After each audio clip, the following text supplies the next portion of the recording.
دیکھیں، بنیادی طور پر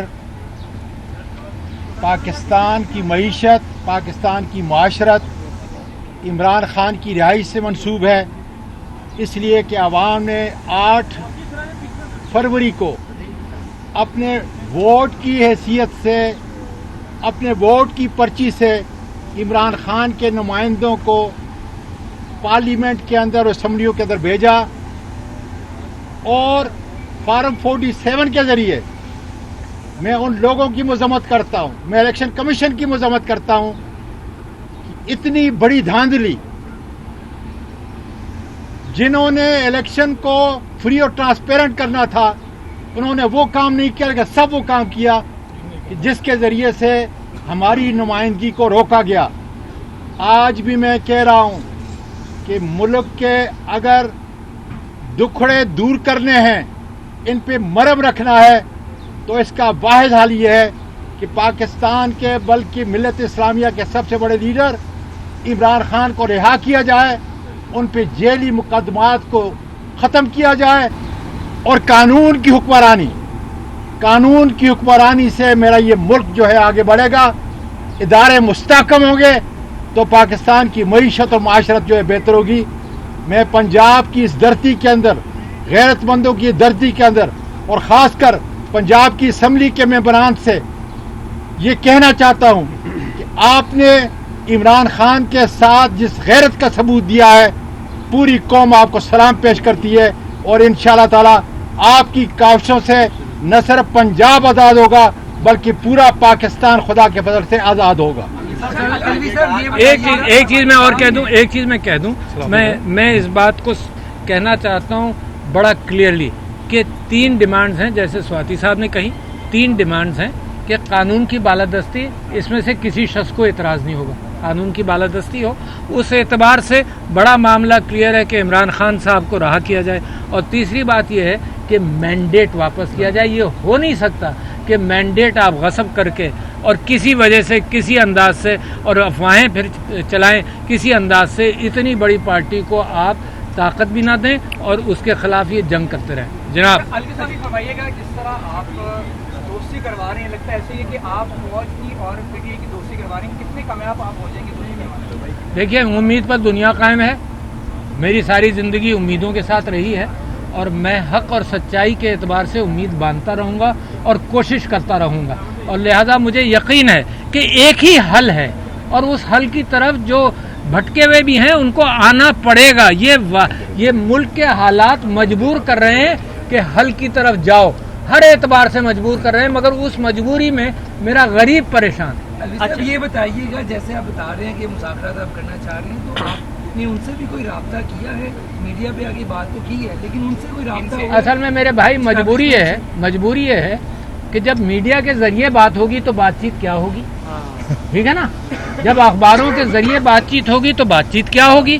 فی الحال یہ میڈیا اور اخبارات کے ذریعے چل رہی ہے، ایک بات کوئی کہتا ہے، دوسرا جواب ادھر سے ملتا ہے۔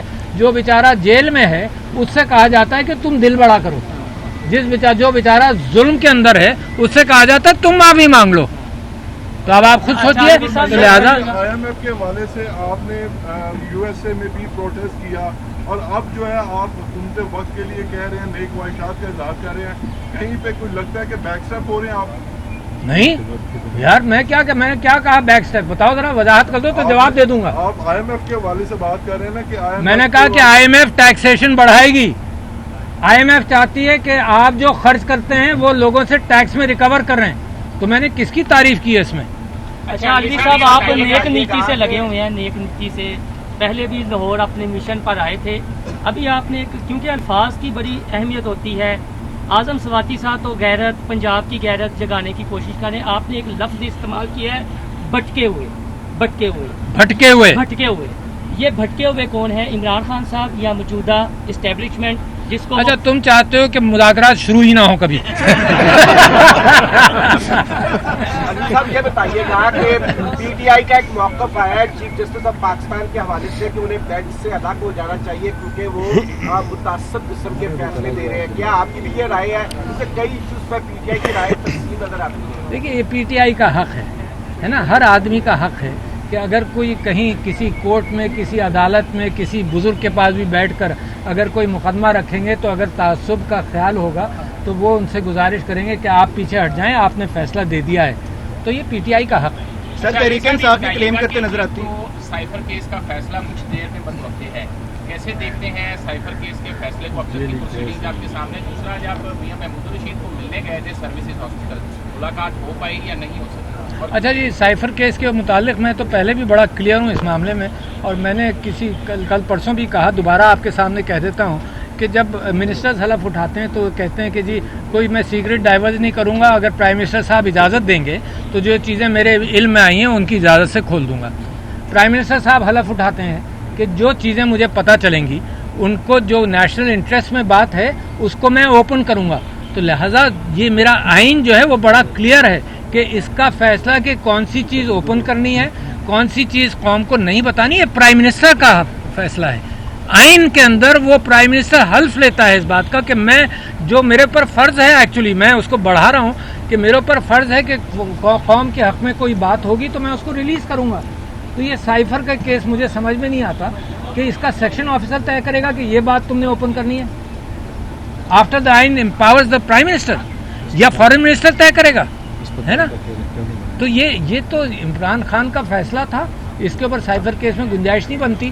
مگر اگر عدالتیں اس بات کا خیال نہیں رکھیں گی تو وہ بدنام ہوتی رہیں گی، اور اسی وجہ سے دنیا کے اندر یہ کیفیت ہے. آپ نے رجسٹ کیا کہ اس وقت پاکستان انصاف کے اعتبار سے 144 پر ہے، اسی وجہ سے ہے.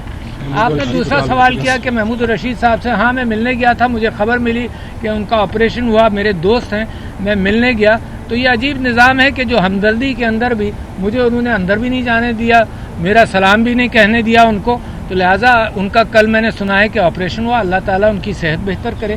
مگر یہ جو سوسائٹی کے اخلاقی چیزیں ہیں نا، ان کو اس طرح سے پامال کرنا، گھر چادر چار دیواری ان معصوموں کو بند رکھنا. ابھی جن فرزانہ کا میں نے نام لیا، ان کے شوہر جناب ان کو جو بیمار تھے اور ان کو ملنے کے لیے یہ کہا گیا کہ تم پریس کانفرنس کرو گی تو مل لینا.